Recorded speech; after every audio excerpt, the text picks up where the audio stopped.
Ladies and gentlemen, boys and girls, children of all ages, probably going to see you another DVD review here today, guys, and we're doing NWO The Revolution. Hopefully you guys are enjoying your Black Friday, and hopefully you have a wonderful black and white NWO Friday. As today I'm presenting to you another DVD review. I haven't done one in a month, so everybody, it's going to be pretty fast-paced, fun DVD review, so get your seatbelt strapped in, and you're going to be ready, and just be ready to enjoy the ride. So we have NWO The Revolution 3 disc set. NWO The Revolution on the side.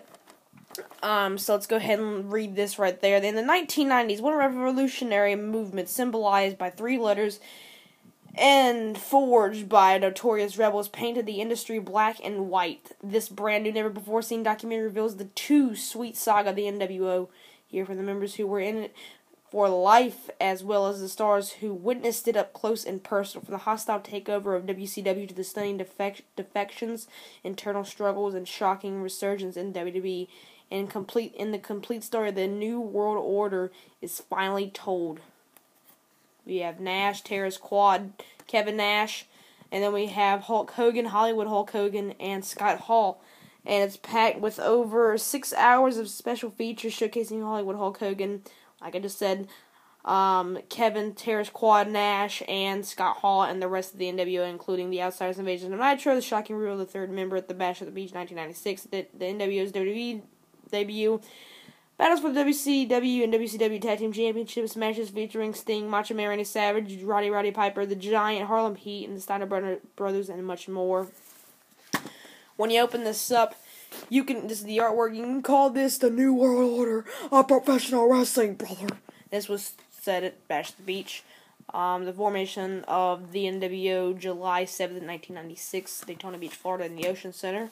When you look over here, there's the match listings and stuff like that. Hollywood Hulk Hogan, and I'm just going to say Hulk Hogan, and at SuperBrawl, where he faced Roddy Piper. When you're NWO, there's the disc. You're NWO, and then there's Bischoff, Nash, Bischoff, Hall, that's Nash, that's Terrace Quad Nash, and then that's Hollywood Hulk Hogan. You're NWO for life. And then there's Kevin Nash at Starrcade 98 and stuff like that. So yeah, I got it right, folks. So anyway, I'm gonna do it. My match grades and listings of the pay-per-view are in the description box below. I don't know how long it's gonna take to upload, but it's gonna get uploaded, I know that. Anyway, Stars Align, that's when, they talk about, let's go over the documentary first. Sorry, I need to give you a little introduction so you know what I'm talking about instead of you're just, falling, okay, where is he at? Stars Align, that's when we find Riz Ramon and Kevin Nash, or Diesel, come to WCW for financial security, free agents, of course, that's what I just said, basically. They're the outsiders, they're coming in and, just beating up everybody and basically beating up Eric Bischoff and having promos. You know who I am, but you don't know why I'm here. Here's the NWO, they get off and running on the heels of WCW, just going crazy. Element of reality, so this was a different angle, and that's what fans liked about it, because it was real and you could relate to it. The fan interest was there, which I'm just saying, and it had so many good t-shirts and everything like that, and they said, the marketability of this group was just outstanding. And then Bischoff had the common sense enough to make it go NWO versus WCW. He wanted to create two different companies or different groups to make them go at it and collide. The rivalry versus Sting, where Sting, basically is perched up with a buzzard or a vulture on his, right arm or whatever, and he's hanging from the rafters, comes out a helicopter, then steals a guy from the NWO. I thought that was a tremendous angle that they had there. There's not a lot of chapters, but the NWO goes mainstream, then when they get the Worm, Karl Malone, Jay Leno, and stuff like that, the Worm, Dennis Rodman, internal strife. Honestly, I don't really. Okay, that's when that's when everybody's going there's not a lot of organization in the group, and it seems like they're busting. You could see that on that camera. Restoration attempt. When they're talking about the Wolf Pack and different things like that. So and even Dusty Rhodes said that once the Wolf Pack came along, it was done. NWO was done. NWO for life. Then it just goes Restoration. That's also with the Wolf Pack, and they're trying to do something different, and then come back to WWE and Not as the NWO, like, formerly they were there, but now they just come back as the NWO, faction, or the little stable that they had going on. Before they added, like, guys like Shawn Michaels, X-Pac, and Big Show, and Booker T in WWE in 2002. And then then it says for right here, it just has Scott Hall and Kevin Nash's Nitro debut. This is where the big boys play, huh? Look at the adjective, although it is a verb. Play. We ain't here to play. Kevin Nash. Roddy Piper confronts Eric Bischoff. Hollywood Hulk Hogan confronts Roddy Piper. And then NWO's WWE debut at No Way Out 2002. I really want that DVD, by the way.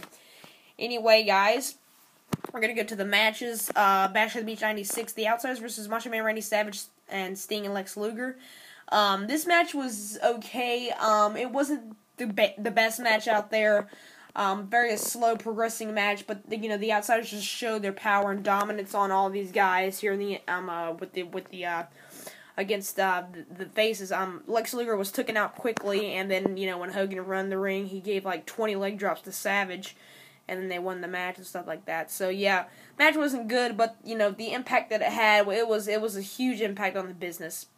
WCW World Heavyweight Championship match of the Giant versus Hollywood Hulk Hogan at Hog Wild. That match just sucked. I mean, it was just basically, catch Ken. Not a catch-as-catch-Ken match, but it was just Hulk Hogan running away, and they're trying to catch him and stuff like that. It was stupid. And then they had a run-in, and then Hulk Hogan won, and then it was his birthday, and then they slammed in the guy's face.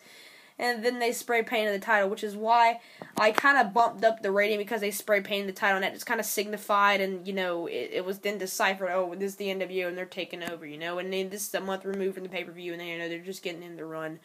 The Outsiders versus Harlem Heat. This was an average tag team match at Halloween Havoc. It was okay.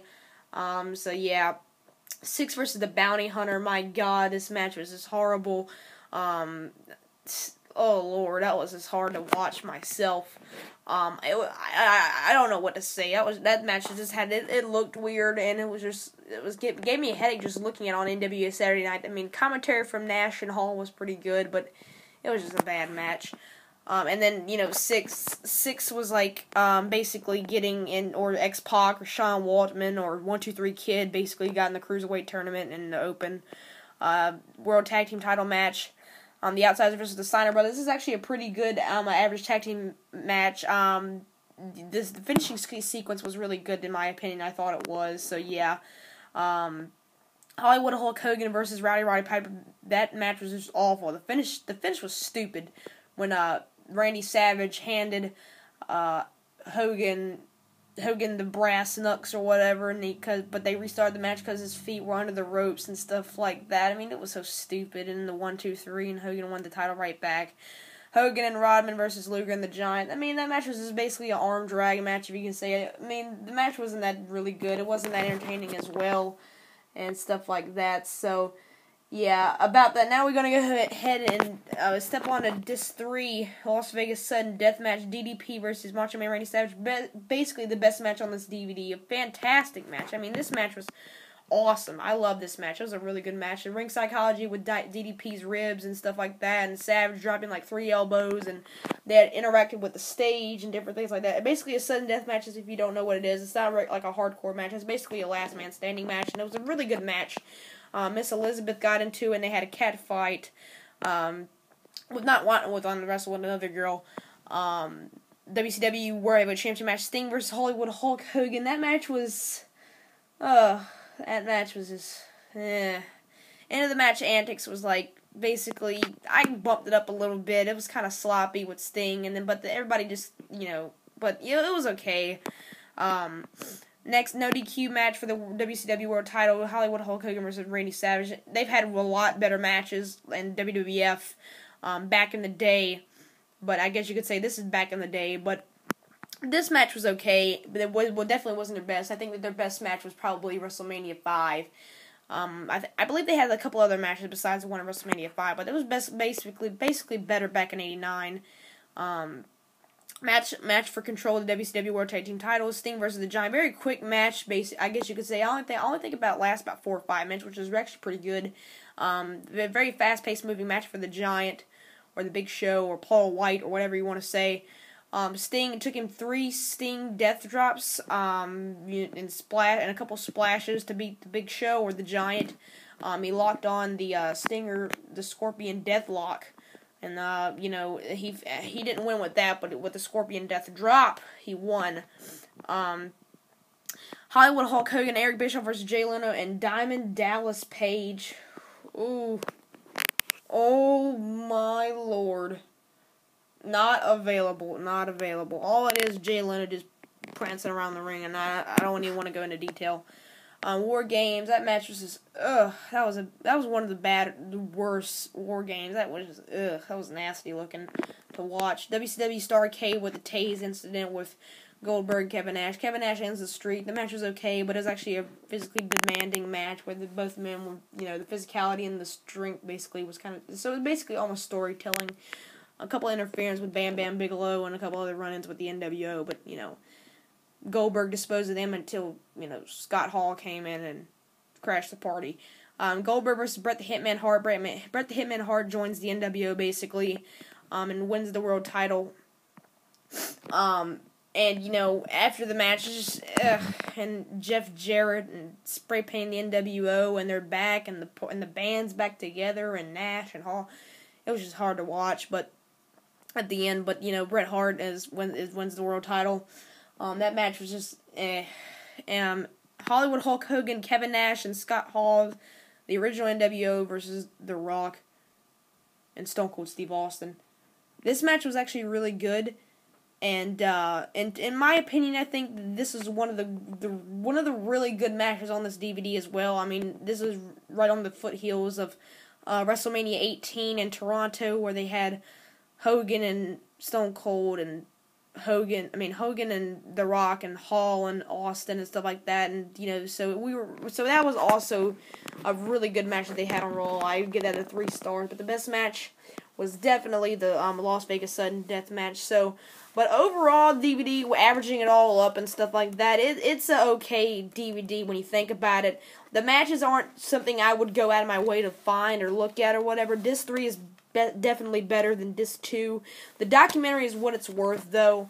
Overall, the DVD is worth paying for, but the matches I wouldn't be so excited to look at, but the documentary is definitely worth looking at. The documentary is really, really good. If it was, and a lot of people's complaining, say if it was longer, it'd be good, but in my opinion, it was a really good for what it was, and stuff like that. So anyway, guys, it's me, Syxx. Have a happy Black Friday, and that's me. Good night. Peace out.